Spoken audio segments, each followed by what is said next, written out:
चला, इतके दिवस ते दिवे खाली होते, आता ते वर ठेवायची वेळ आली होती. So starting of the blog मी हेच दाखवलं आहे की हे सगळं वरती ठेवलं.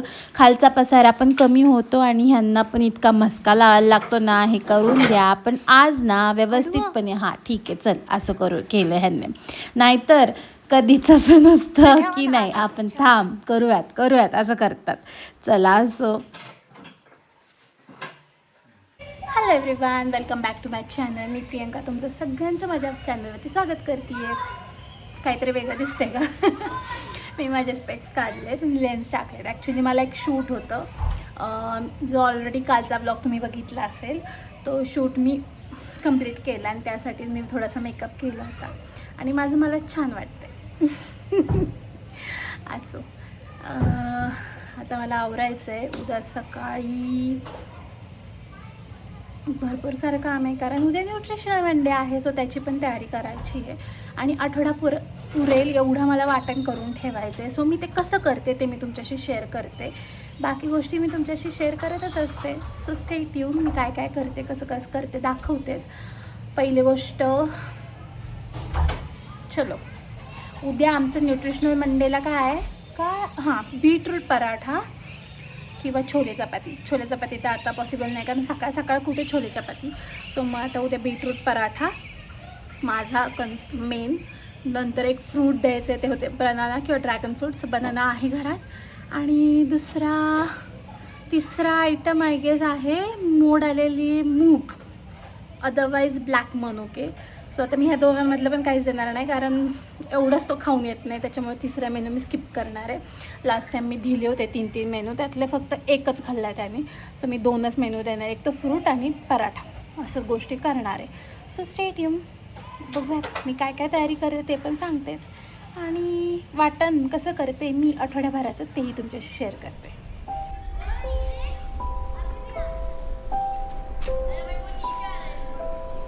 चला, इथं मी स्वयंपाकाची तयारी करत होते आणि आजही मी सिम्पल, म्हणजे ना युजली माझ्याकडे रात्रीचा सिम्पलच बेत असतो. आम्ही जास्त काही हेवी खात नाही रात्री.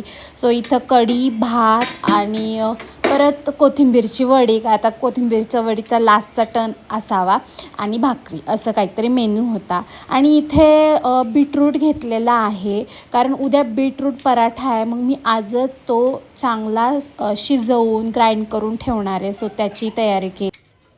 यांचं न्यूट्रिशनल मंडे असतो खरा, पण काय होतं न्यूट्रिशनल मंडेला आम्ही डब्बाच खाऊन येत नाही, कारण ते आमच्या आवडीचंच नसतं. खरं तर हे मी का करते मला पण कळत नाही. मला पण असं वाटतं की ह्याने हे खावं करावं, पण नाही, हा काहीही खात नाही. त्याच्यामुळे आहे ना इतकं डिसअपॉइंट झालं तो आल्यानंतर. जो टिफिन बघितला ना मी दुसऱ्या दिवशी, की काहीच खाल्लेलं नाही आहे यानं. म्हणून मग आता बघूयात, आता त्याने पुढच्या वेळेस ना ज्या आवडीच्या गोष्टी आहेत ना त्याच देणार आहे. मी काही न्यूट्रिशनल मंडे करणार नाही असं तरी मी ठरवलं. पहिल्यांदा कुकर लावून घेते आणि त्याच म्हणजे उद्या जो न्यूट्रिशनल मंडे आहे बीटरूटचा पराठा, ते पण पीठ आत्ताच शिजवून घेते कुकरमध्ये, जेणेकरून उद्या सकाळी घाई नको. आणि अशा गोष्टींची तयारी असली की पटपट पण स्वयंपाक होतो सकाळचा. त्यामुळे पहिलं मी आणि हाय कर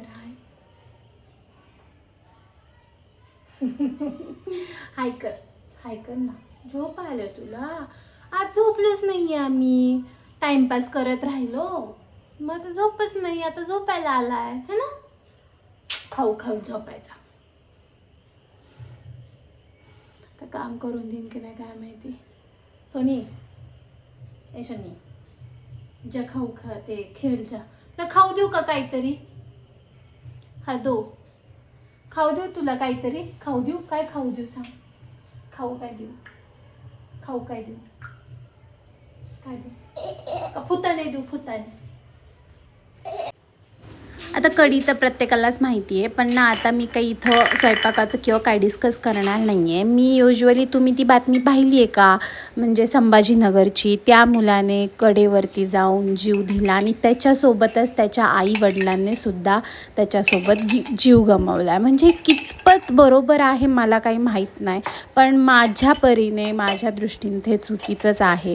मुलं थोडंसुद्धा विचार करत नाही की ह्या गोष्टीने काय होणार आहे, किती मनस्ताप होणार होणार आहे. आणि ह्या गोष्टी आपल्याला ऐकूनच किती मनस्ताप झाला आहे, तर त्या आईबापाला किंवा त्या मुलाला कसं वाटलं असेल त्या टायमिंगला. आणि मुलं एवढी छोट्या छोट्या गोष्टीत चुका करतात, म्हणजे कुठलीही गोष्ट करण्याच्या अगोदर विचारही करत नाही की हे केल्यानंतर आपल्या ह्याचा काय इम्पॅक्ट होणार आहे, दुसऱ्या लोकांवरती काय इम्पॅक्ट पडणार आहे, ह्याचा काहीही त्यांना घेणं देणं नाही असं वाटायला लागलं. म्हणजे या जेनझी मुलांचाच प्रॉब्लेम आहे का असा, की थोडासुद्धा विचार करत नाहीत ही मुलं की काय करायचं आहे. आता माझ्या माहितीनुसार मी नंतर जी बातमी ऐकली किंवा वाचली ती फक्त होती की त्याला आयफोन हवा होता आणि म्हणून त्याने एवढं सगळं केलं. पण नंतर पण अशा गोष्टी कळाल्यात की फॅमिली म्हणजे प्रॉब्लेम्स पण चालू होते. असो, काहीही प्रॉब्लेम असो, सॉर्ट करायला मुलं शिकतच नाही आहे सध्या तरी. त्यांना सगळं इन्स्टंट हवं आहे, इन्स्टंट नूडलसारखं, की नाही आत्ताच्या आत्ता हे सगळं हवं आहे. पण त्याच्या मागं ते करण्यासाठी किती कष्ट लागतात हे त्यांना थोडीसुद्धा जाणीव. सामान काढून घेतलं आहे. आता मी अंदाज घेतला फक्त.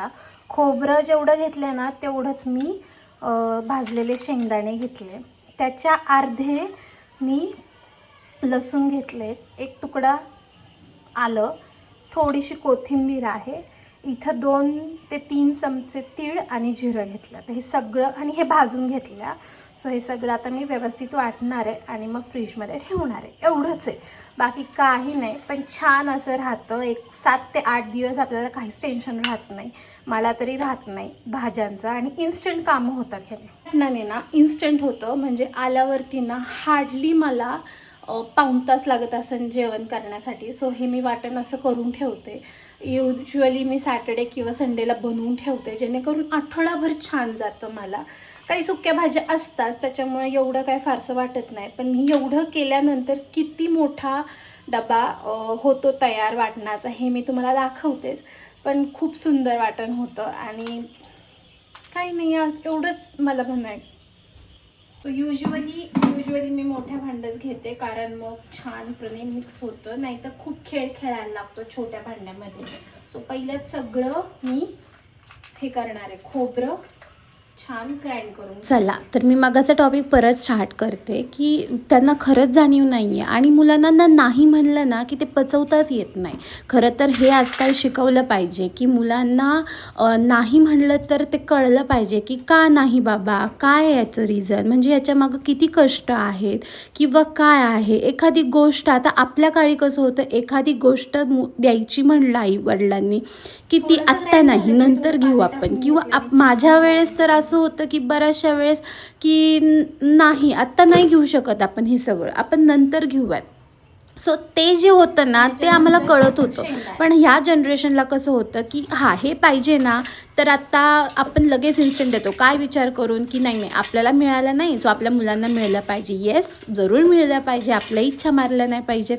पण त्यावेळेस कधी नाही म्हणायचं आणि कधी हो म्हणायचं हेही आपल्याला कळलं पाहिजे. आता नाही म्हणलं तर ते त्यांना पचवताही आलं पाहिजे. सो हे सगळं ट्रेनिंग आहे ना ते हळूहळू येणार आहे, ते काही इन्स्टंट येणार नाही आहे. आणि हा प्रॉब्लेम तेव्हाच दूर होईल.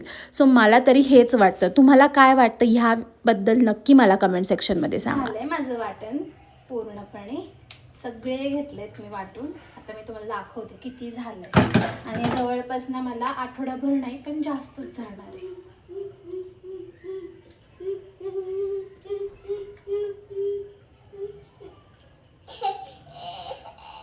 सगळं वाटलंय, आता छान मिक्स करून घ्यायचं. चला, मी जो टॉपिक बोलले त्यावरती मला नक्की कमेंट सेक्शनमध्ये सांगा. आणि माझा आजचा ब्लॉग छोटासाच होता, तो तुम्हाला कसा वाटला नक्की मला तेही सांगा. रेसिपी नक्की जरूर ट्राय करा. खूप छान वाटण होतं ह्याचं आणि खूप दिवसही चालतं आणि आपलीही कामं इन्स्टंट होतात. चला, व्हिडिओ आवडला असेल तर लाईक, शेअर, कमेंट करायला विसरू नका. चॅनलवरती नवीन असाल तर प्लीज सबस्क्राईब करा. भेटू आपण अशाच न्यू ब्लॉगमध्ये. Till then bye.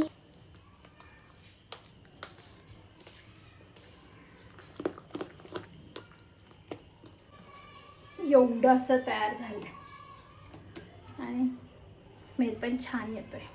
असं तुम्ही नक्की ट्राय करा, तुमची कामही पटपट होती ना. तुम्ही जर वर्किंग असाल ना तर ह्या छोट्या छोट्या गोष्टी करून ठेवायच्या, जेणेकरून आपला वीक पूर्णपणे निवांत जातो, अजिबात काही गडबड होत नाही.